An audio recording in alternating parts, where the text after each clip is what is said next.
তাৰমানে মই আচলতে অৰিজিনেলি যাব লাগিছে 2024 31 জানুৱাৰীত মই ৰিটায়াৰমেণ্টত যাব লাগে। তেতিয়াৰ স্পীকাৰ ছাৰে CM ছাৰৰ লগত আলোচনা কৰি পেলাই মোক 2 বছৰ এক্সটেনশ্যন দিছিলে। আমাৰ ৰুলে আছে ছেক্ৰেটাৰীক বা প্ৰিন্সিপালক এক্সটেনশ্যন দিবলৈ হ'লে চিফ মিনিষ্টাৰৰ লগত লিডাৰ অফ দ্য হাউচৰ আলোচনা কৰোঁ। সেইমতে 2 বছৰ দিছিলে। 2 বছৰ দিয়াৰ পিছত 2026 জানুৱাৰীত মোৰ আকৌ এক্সটেনশ্যন পিৰিয়ডটো শেষ হৈছিলে।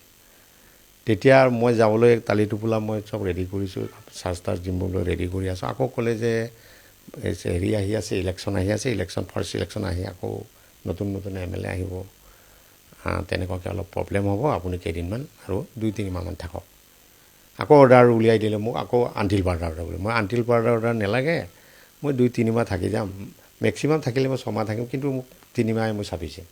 এনেকৈ কৈ পেলাই মোৰ ৰখাৰ পিছত তেনেকৈ মই কাম কৰিলোঁ। কিন্তু এতিয়া অকস্মাতে কি কাৰণত বা যোৱাকালি ঠিক 7টামান বজাত, মই 7টালৈকে অফিচতে আছোঁ, 7টামান বজাত থাকি পেলাই স্পীকাৰ যেতিয়া আছে, ময়ো স্পীকাৰ আছে কাৰণে ময়ো আছোঁ। তাৰপিছত যেতিয়া স্পীকাৰ ছাৰৰ লগত সমষ্টিৰ মানুহ আহিছে, বহুত মানুহ আহিছে, মানুহ বিজি হৈ আছে, এতিয়া নাযাওঁ আৰু বুলি কৈ পেলাই মই ঘৰলৈ গুচি আহিলোঁ। গুচি অহাৰ পিছত ঠিক আধা ঘণ্টাৰ পিছত মই ঘৰ পাই হাত মুখ ধুই চাহ খাম, ঠিক এইটো সময়তে আহিলে এখন order, release from the government service immediately.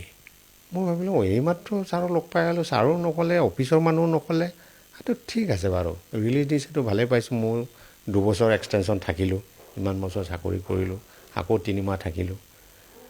তাৰপিছত যোৱাততো মোৰ আপত্তি নাথাকে, মই বিৰাট সুখীয়ে মই বুলি আছোঁ। কিন্তু মানে অলপ বেয়া লাগিল কি, মানুহক মানে মানুহ নিচিনাকৈ ছেক্ৰেটাৰী নিচিনাকৈ ব্যৱহাৰ কৰি পেলাই ৰিলিজ দিলে অলপ ভাল পালোঁ হয়। মোক 1 ঘণ্টা আধা ঘণ্টাতে কৈছে, আধা ঘণ্টাটো নহয় মানে তেনেকুৱাকৈ ঠিক 20-30 মিনিট আগত অৰ্ডাৰটো দিছে, দি পেলাই কৈছে ৰিলিজ। জীৱ জন্তুকো তেনেকৈ নেখেদে, পশু পক্ষীকো তেনেকৈ নেখেদে। আমাক কি বেল কাৰণে এনেকৈ কৰে নে কি কাৰণত এনেকৈ কৰিছে, মই একো বুজি নাপালোঁ। কোনে কাৰ পৰিচালনাত কৰিছে মই এইটো ধৰিব পৰা নাই, কিন্তু মোক ৰিলিজ দিছে, ময়ো সুখী, কাৰো আপত্তি কৰিবলগীয়া নাই। গভৰ্ণমেণ্ট ছাৰ্ভিচ কৰিলোঁ, মোৰ ৰিলিজ ল'লোঁ, এতিয়া মই ৰিটায়াৰমেণ্টত যাব লাগে, কথা এইটোৱেই। কাৰোবাৰ সন্দেহ কৰে, মোৰ মনে মনে সন্দেহ আছে, নামবোৰ ক'বলৈ অলপ অসুবিধা এতিয়া বাহিৰত, কিন্তু আছে মানুহ তেনেকুৱাকৈ আছে।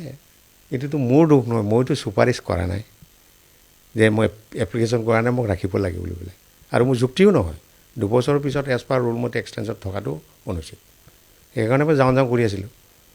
কিন্তু অকস্মাতে এইটো তেনেকৈ কৰাৰ কাৰণে মোৰ অলপ দুখ লাগে। এইটোৱে আৰু কথা। এইটো স্পীকাৰ ছাৰে নিজে আলোচনা কৰিব লাগে নিয়মমতে। আচলতে মোক ৰিলিজ কৰিলেও লাগে, ৰাখিলেও লাগিব, লিডাৰ অফ দ্য হাউচক জনাবই লাগে, আমাৰ ৰুলতে আছে এইটো। নিযুক্তি মানে এইটোতো আগৰ পৰা ওলাই আছে। এবাৰতো আমাৰ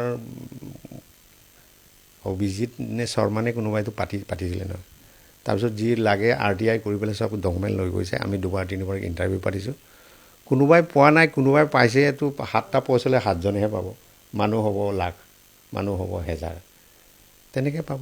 তাত দুৰ্নীতি কৰাৰ কোনো প্ৰয়োজন নাই। মোৰ এতিয়াও আছে পেপাৰ কাটা হেৰি আছে, অনলাইনত এপ্লাই কৰা, এইবোৰ অলপ মানে বেছিকৈ কৈ আছে আৰু কথাবোৰ। আৰু এইটো কাৰণে মই অলপ বেয়া লাগিছে, মানে আমিতো কৰা নাই। আৰু যিকোনো নটিচ, যিকোনো ইণ্টাৰভিউ ল'বলৈ স্পীকাৰৰ এপ্ৰুভেল লাগিবই। স্পীকাৰ এপ্ৰুভেল দিছে কাৰণে আমি তেনেকৈ কৰিছোঁ।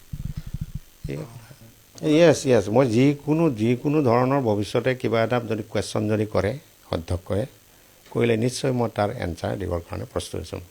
মোৰ দিনত কি হৈছে, কি হোৱা নাই, নিশ্চয় আছে। নেক্সটটোতো ছাকচেছৰ তেওঁৱে, যিমানে নহওক তেওঁৱে ছাকচেছৰ, তেওঁকেতো ইনচাৰ্জটো দিব লাগিব। ভৱিষ্যতে ছেক্ৰেটাৰী বা প্ৰিন্সিপাল ছেক্ৰেটাৰী অথৰিটিয়ে কাক দিয়েতো ক'ব নোৱাৰোঁ। নেক্সটটো ছাকচেছৰ হ'ল ৰাজীৱ ভট্টাচাৰ্য, তেওঁক ইনচাৰ্জ হিচাপে দিবই লাগিব, সেইটো অফিচৰ নীতি নিয়ম।